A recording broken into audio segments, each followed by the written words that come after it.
Dorothy Must Die, Chapter 14. A chill rushed through my body. I should never have come with Mombi, never should have trusted Gert. But what choice did I really have when I was standing in the palace dungeon about to go on trial for a fate worse than death, the tin soldiers advancing? It's not like I had a ton of options. "She's one of you?" I asked. My voice echoed through the cave. Was this some kind of trap? Was this Dorothy's idea of a twisted punishment? They'd rescued me, cleaned me up, and now they're just going to turn me over into Dorothy's evil pink BFF? Like hell. I took a step back. And another. Then I turned toward the mouth of the cave and began to run. I'd have to navigate the weird maze of caves we'd came through, but it beat being trapped in a room full of witches with crazy superpowers behind me. And if Grandma Gert could read minds, who knew what the others could do? No, I had to get out of here. Out of nowhere, I slammed into a cold, hard surface and then slid down awkwardly into the stone ground. But there was nothing there. I'd run into an invisible wall. Glinda's laugh echoed around me.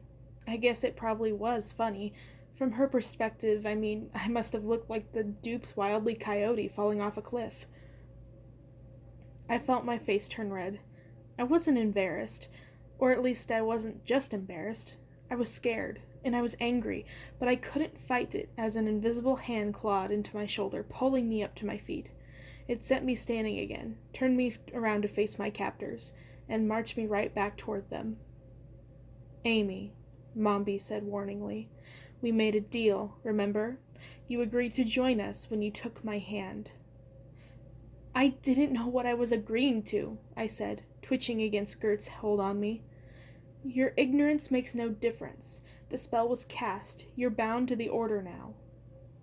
"Bound?" "When I rescued you from your cell, it was under the condition that you would join us. You agreed. The spell was cast, and I can't undo it if I wanted to. You're one of us now." I crossed my arms over my chest and glared at Glinda. "I know what you did to those munchkins," I spat at Glinda. "You may look sweet, but I know who you are." "Oh!" Glinda exclaimed. She laughed again, high-pitched and lifting. "I'm not what you think I am," she said. She didn't so much stand as pose, seemingly acutely aware that she was the pretty purple flower in a sea of gray and brown and black. "I'm not Glinda. I'm Glamora, her twin sister. She's the good witch. I'm the wicked one. Of course, she's also the one who's turned Oz into the hellhole it is now, so it's really all relative." Then that laugh again. I eyed the witch suspiciously. A twin? That seemed like a convenient excuse, as I thought back to my first day here in Oz. It was true that she didn't look exactly like the woman I'd seen in the field. Mostly, it was a matter of style. Rather than Glinda's bouncing curls, this witch had her strawberry blonde hair pulled into a severe bun. And though her dress was just as fancy as the one I'd seen Glinda wearing in the field that day, it was simple and elegant. Nothing like the frilly nightmare Glinda had worn. "You say wicked like it's a good thing," I said. "You're getting the hang of it." Glamora's voice was glittering mischievously. "Down is up is down. Good is wicked is good. The times are changing. This is what Oz has come to." I looked around at the faces of the wicked, or formerly wicked. I wanted some answers. "How did you find me?" I asked slowly. "How did Mombi know I fell from the sky? How did you know I was here in the first place?" "We have eyes within the palace, and the palace has eyes everywhere. The rest, I'm afraid, I had obtained from you." The thought popped into my head. A thought that wasn't mine. "Amy, sit. Let us explain," Gert said, this time out loud. I ignored her command and her concerned gaze. I didn't want to look at her. "Sit," she repeated, this time a little louder. I resisted, but found I had no control over my own limbs. It hadn't been a request. Fighting each step as I went, I walked over and sat down in a cold metal chair. "Oz has changed," Gert said. "The trees don't talk.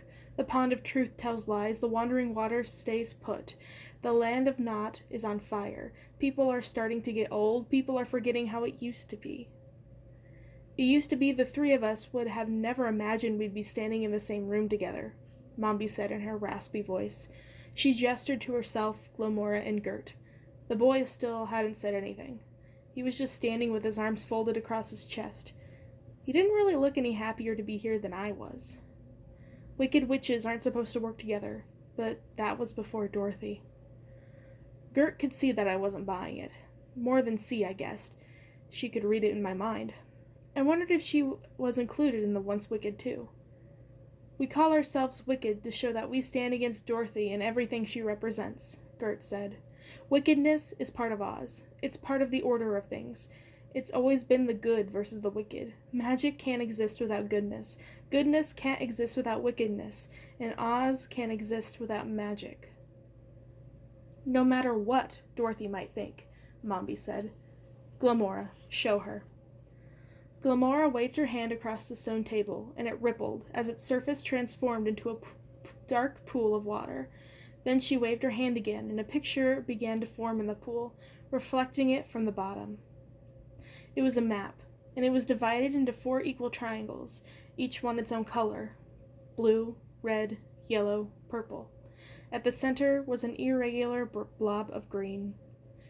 This is Oz, Glamora said. One by one she pointed at each of the quadrants.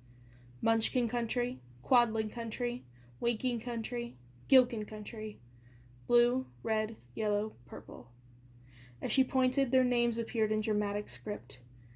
Here on the edge, she ran her finger along the perimeter of the rectangle, is the Deadly Desert. It protects Oz from outsiders. No living thing can cross the Deadly Desert without using powerful magic. Anyone who touches its sands will turn instantly to dust. Or, that's how it used to be.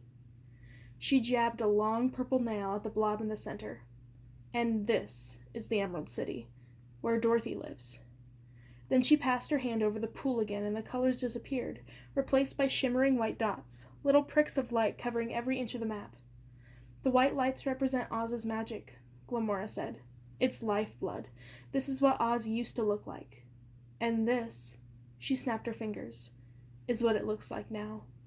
The light dimmed and faded until most of the map was a dull, washed-out gray, dappled with a few gaping black holes here and there.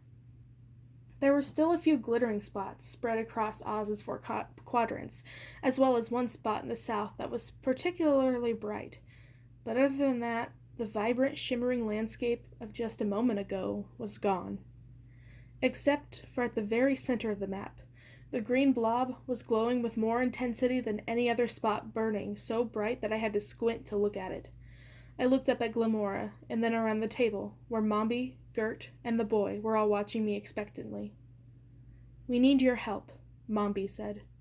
The magic is disappearing from Oz, said Gert. Doesn't look like it's disappearing, I said, gesturing toward the center of the map. It's just moving. Correct, Glamora said with a narrow-eyed smile. And can you guess why it's moving?